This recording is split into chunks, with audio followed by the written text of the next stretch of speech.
हाय दोस्तों, मैं हूँ संतोष कावरे। आज के सेशन में हम सीखने वाले हैं कि how to calculate ESIC. ESIC का कैलकुलेशन कैसे करते हैं। तो जब भी हम हमारा एम्प्लॉय का सैलरी रिलीज करते हैं उस समय क्या होता है कि कुछ पोर्शन है ईएसआई का हम क्या कर लेते हैं, डिडक्शन कर लेते सैलरी से। और कुछ पोर्शन होता है कि एम्प्लॉयर को यानी जो कंपनी का मालिक रहता है उनको पे करना पड़ता है जब उनका ईएसआईसी कंट्रीब्यूशन करके। तो उसका पूरा हम वर्किंग है वो कैसे करने वाले हो हम सीखने वाले आज के वीडियो। तो अगर आपको ईएसआई का कैलकुलेशन करने का है तो उसके लिए पहले सबसे पहले आपको क्या करना पड़ेगा कि एम्प्लॉय का सैलरी वो प्रोसेस करने के बाद ही हम ईएसआई का कैलकुलेशन कर सकते हैं। उसके पहले ईएसआई का कैलकुलेशन जो है वो कर नहीं सकते, क्योंकि जो बेस होता है वो होता है एम्प्लॉय की सैलरी। तो आपको सबसे पहले एक इंपॉर्टेंट बात है वो ध्यान में रखने की, ईएसआईसी का जो इलिजिबिलिटी होता है वो आपको जानना है। तो ईएसआई के डिडक्शन के लिए इलिजिबिलिटी जो है वो है कि if any employee have a gross salary less than 20 और 20,000, 20 और 21 और 20 लेस देन 21,000, तो वो एम्प्लॉय है वो अपने ईएसआई के लिए एप्लीकेबल होता है। कि लेस देन 21,000 सैलरी है ग्रॉस सैलरी, तो उनको होता है कि अबव एन और 21,000 के ज्यादा अगर किसी की सैलरी है तो वो ईएसआई के ब्रैकेट में नहीं आता, उनके सैलरी से ईएसआई से डिडक्शन नहीं होता। तो यहाँ पे हमने क्या है कि ऑलरेडी एक लास्ट सेशन में हमने ये देखा है कि सैलरी कैसे करते कैलकुलेट। तो उसका जो लिंक है अगर आपको देखने का कि सैलरी कैसे कैलकुलेट कर, उसका हमने इस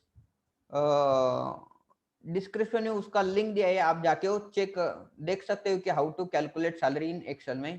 तो सबसे पहले क्या है कि आपको क्या करना पड़ेगा कि लिस्ट ऑफ एम्प्लॉई वो आपको क्या करने की यहाँ पे कॉपी करने का। मैं यहाँ से सैलरी शीट से कॉपी कर लेता हूँ और ये जो ये नया सीट है हम यहाँ पे पेस्ट कर लेते हैं। और मैं यहाँ पे नाम जो है यहाँ पे दूंगा ईएसआईसी। यहाँ पे मैंने नाम दिया है कि जो भी employee ID, employee name, Indian employee name है यहाँ पे हमने क्या किया 1 2 3 4 किया है ताकि हम सिर्फ अभी प्रैक्टिस कर रहे हैं। तो इसके बाद में होता है कि आपका आ जाएगा कि ईएसआई का इलिजिबिलिटी सैलरी। तो इलिजिबिलिटी सैलरी ये तो होता है कि हमारा ग्रॉस। तो हम यहाँ पे ग्रॉस सैलरी है तो यहाँ पे पूरा ग्रॉस सैलरी मैं यहाँ पे क्या कर लेता हूँ कि लिंक कर लेता हूँ gross salary. Correct, gross salary.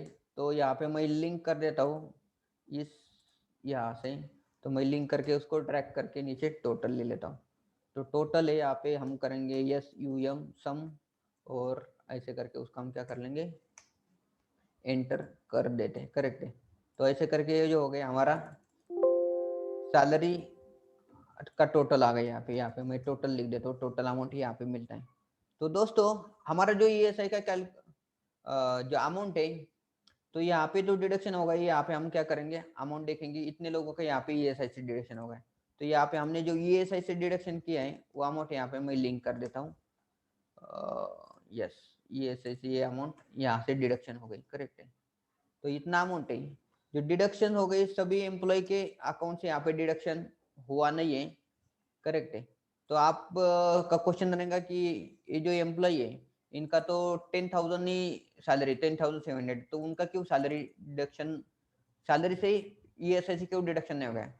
तो यहाँ तो आ गए कि कैलकुलेशन होके 10,700 एम्प्लॉय नंबर 5 का, मगर वो 10,700 आई है, मगर उनका जो ग्रॉस सैलरी एक्चुअली वो है 30,000 रुपीज।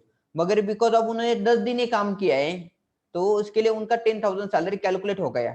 मगर उनका जो सैलरी स्ट्रक्चर के अकॉर्डिंग अगर किसी का 21,000 से अबव है तो एप्लीकेबल नहीं होते। यहाँ पे दो लोग है यहाँ पे कि एक 25,000 वाला लोग है और यहाँ पे एक ही 30,000 सैलरी।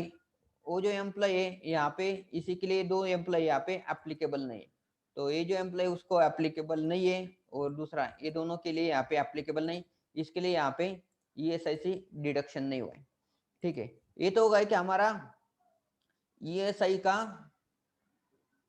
एम्प्लॉय के सैलरी से डिडक्शन होगा। ईएसआई का हमारा क्या होगा कि एम्प्लॉयर सैलरी।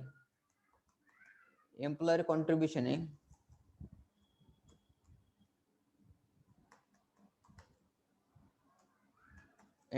यहाँ पे आ जाएगा।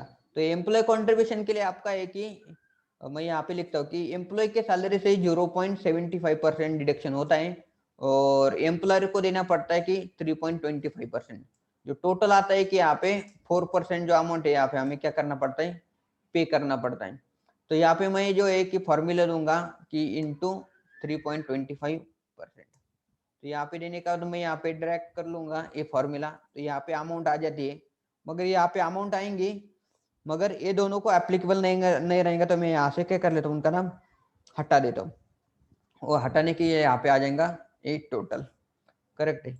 ये आएंगे हमारे एम्प्लॉय कंट्रीब्यूशन की टोटल, मैं यहाँ पे कर लेता हूँ ये दोनों के total, means employee salary plus employee contribution plus employer contribution, इसका टोटल करने के बाद यहाँ पे आता है इनका टोटल। यहाँ पे जो है उसको डिलीट कर देता हूँ, इसको क्या कर लेता हूँ, कॉपी पेस्ट।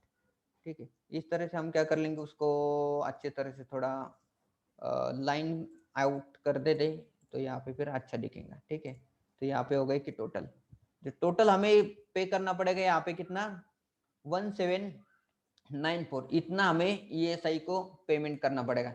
ये हुआ है कि हमारा इस तरह से आप आपके एम्प्लॉय की सैलरी से ESI का टोटल कैलकुलेशन इस तरह से आप कर सकते हैं कि एम्प्लॉय सैलरी जिनका जिनका 21,000 से कम ग्रोस सैलरी उनको सिर्फ ESI से एप्लीकेबल है, और अबव ज्यादा सैलरी उनका तो यहाँ पे एप्लीकेबल नहीं है। तो इतने 3 लोग एप्लीकेबल है, तो इनके यहाँ से हमने सैलरी से अमाउंट डिडक्शन किए 3.75, और ये जो है हमारा एम्प्लॉयर कंट्रीब्यूशन मीन्स कंपनी का कंट्रीब्यूशन है, तो इसको हमने क्या किया है कि कैलकुलेशन कर दिया है। तो ये हो गया कि 0.75% प्लस 3.25% टोटल जो आते हैं यहाँ पे आते हैं हमारा कि 4% अमाउंट, करेक्ट है। तो 4% इस तरह से अमाउंट है, तो आपको जो टोटल है अमाउंट पे करना पड़ेगा 1794। दोस्तों ये जो इस तरह से आप आपके एक्सेल शीट में ही ESI का कैलकुलेशन कर सकते हैं। तो दोस्तों ये वीडियो कैसा लगा आप कमेंट बॉक्स में जरूर बताइए। चैनल को सब्सक्राइब नहीं कर सब्सक्राइब करो और बेल आइकन को हिट करो ताकि आने वाली सभी वीडियो का नोटिफिकेशन आपको मिलता रहेगा। वीडियो देखने के लिए आपका बहुत बहुत धन्यवाद।